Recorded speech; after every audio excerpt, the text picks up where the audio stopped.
Aaron, what was your SAT scores? My SAT score, my first attempt was in October of 2020. I got 1300, Mhm. and I decided to try again in the December of 2020, and I got 1480 out of 1600. Beautiful. So which means out of 1600, you practically got 1500, Yeah, yeah, somewhere around that. That's a very high score, guys, in terms of the SATs. Yeah. That's top score you're talking about there in terms of Aaron ability to play the game and his mindset. And as you can see, his personality. It's a really humble and calm one. Aaron, what are some of the difficulties, or I wouldn't say difficulties, but what are some of the growing pains yeah, yeah. that you realize that you would have to be able to adjust to from Okay. where you are now? What are some of the growing pains that a lot of kids who are watching and their parents are viewing now on all the social media platforms? What are some of the things you would like? I know we spoke earlier and you told me that at times you had us to stop training because your mouth was dry Yeah, because of the environment that you were in. Tell me.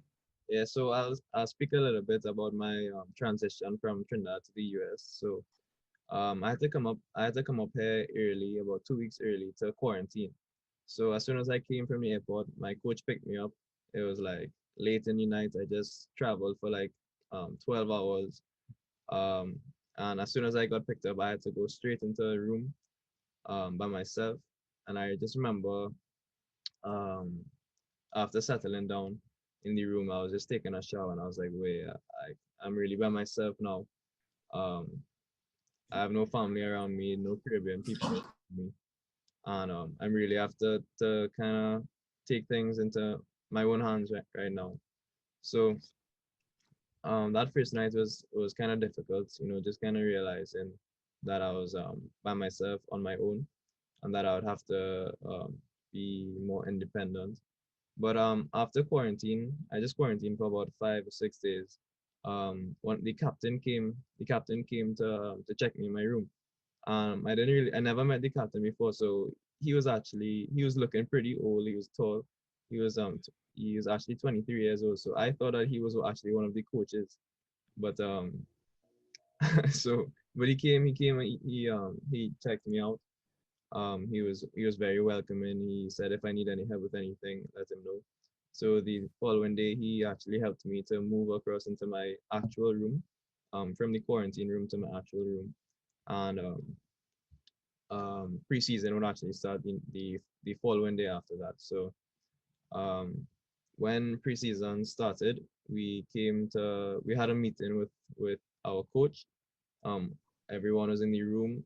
Coach would tell us all the rules, all the regulations. We actually had to sign a contract that we would obey these rules. One of the things that the contract says is that we have to reach to every event, training, meeting 10 minutes prior, or else we'll earn a strike. And we actually have 4 strikes throughout this whole time, throughout this whole 4 years, or you would lose your scholarship. So it's a very serious situation. So we had our meeting, and the following day, we had a fitness test 6:30 in the morning. Um, Yeah, Now, Aaron, let me beg excuse. I know we're having a conversation here and I don't want yeah, to dive in, but you said something just now, and I know there's a lot of people listening. yeah, I want them not to jump over that point you just made because a lot of kids and parents have a feeling that it's just it. We are going to school in the US and that's it. And yeah, they don't understand how serious this thing. You raised the point about points yeah. and the coach's approach to you guys. Could you just enlighten us a little more about that, Aaron? So yeah, so it's not like any other club in Trinidad, or it's not like a Sunday league club or even a pro league club, but it's really a serious environment because and a professional environment. So in our first meeting, before we even came, when as soon as we entered the door, we had to take off our phones and put all our phones on one table. We had to sit down and wait for coach to enter, and then coach entered, introduced himself. He made us stand up, one by one introduce ourselves, and then he went through all the rules and regulations first of all before he even started talking about the soccer side of things. And we actually had to sign a contract stating that we would have to like stating how all the rules that we would have to reach it to training and event 10 minutes prior to the start of it. We would have to obey all the rules and regulations of the school. All these different rules and regulations we had to sign a contract for. And he stated, and part of the contract was that um, you have 4 strikes, and if you on your 5th strike, you would be out of the school. You would lose your scholarship and you'd be out of the school, and there's no ifs or buts. So that's the reality of it. You could actually lose your scholarship um, if you disobey the contract 4 times. So Hmm. yeah, Hmm. it's Hmm. serious. Hmm. It's interesting, Ira, because a lot of parents and you know kids who want to go to school in the US here, um, different schools, different coaches have different rules how they function, Yeah, and it's all about discipline. It's about all about time management and organizational skill. yeah, This is basically what it is. This is not somebody ruling your life or telling you what to do all the time. It's all about those 3 things I just mentioned to you. And a lot of people have never been in an environment like this, Aaron. yeah. And have you ever been, since in Fatima or in Trinidad or North Zone or national team, ever going to an environment like this before? No, no, it's totally different. The level of professionalism is above to um to those in Trinidad. It really is. And this is a university, right? Yeah, This is why it's critical for us to have our kids out in the Caribbean region attend junior colleges, colleges, and universities. yeah, yeah, This is part of the reason why I do what I do, Aaron. yeah. It is not only the soccer side of things, but off the field is a different level of discipline. Everything you do could affect your reputation and could affect um your chances of your opportunities of playing. So Very, very critical area. This is why I told you I needed to have some time with you so you could come and chit chat with us. yeah, So people can get this understanding, or they could get a sort of feeling, or a sort of the conversation not just coming from Coach Roy, but it's coming from a student athlete. yeah, So they could have a better understanding of what is transpiring here. This is life. This is getting you ready for life.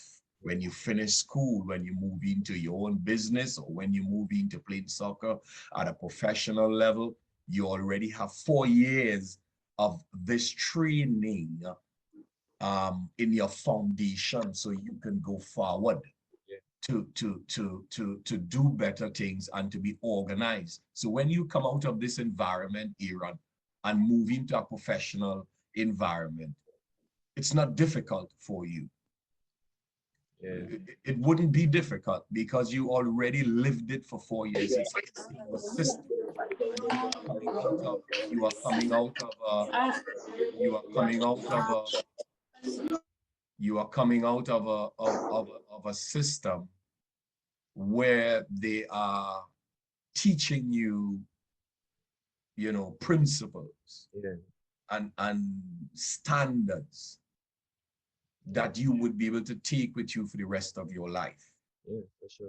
Would you be able to attest to that too, Yeah, Aaron? yeah, 100%. There's a level. Hold for a second for me, Aaron. Hold for a second. 1 second. Guys, I know I switched the microphones off inside of Zoom. You can still get through inside of Zoom. I am kindly asking you guys, please take off your microphones. Please take off your cameras, please. I know some of you may have left your camera and your microphone on from your last Zoom conference or conversation. So as soon as you sign on, it will, pop up. But I'd kindly ask you if you can do that for me. So you won't do that. Other than that, I will have to go back into the system and just totally lock it off, guys, and that is not something I want to do. Yes, yes, Aaron, go ahead. All right, so yes, I could 100% attest to the disciplines that you learn um from attending a university or being a student athlete. It's not just the football side of things, but off the field, it's a much more serious environment. So let's say um, consistency is one of them. Um, if you can't just have like a good game and a bad game because the coach wants to win, the school wants to win. It's a lot of money going behind this. So if you mess up, let's say more than once, you have to most likely you'll be substituted for the next game, and that could also affect you mentally. So again, it's not just physical. It's not just a physical difference or a difference in the level of soccer, but it's also a mental difference. Um, you if let's say in that scenario, you get benched, you would have to be mentally strong to keep on working, to not give up no matter what. And um, and it's a level of responsibility to give 100% and do all that you can day in day out. It's not like you have other other options. You're here to play soccer for a short time, and you want to make the most out of it. So it's really a different environment, and it's a lot of things that you learn off the field as well, including time management. Well, today, about less than a week ago, we had a game in Indiana. I've never been to Indiana. It's another state next to Illinois. The ride was about 4 hours long. We played a game for about 2 hours, and then the ride back was another 4 hours long. So that was a whole day that we spent traveling.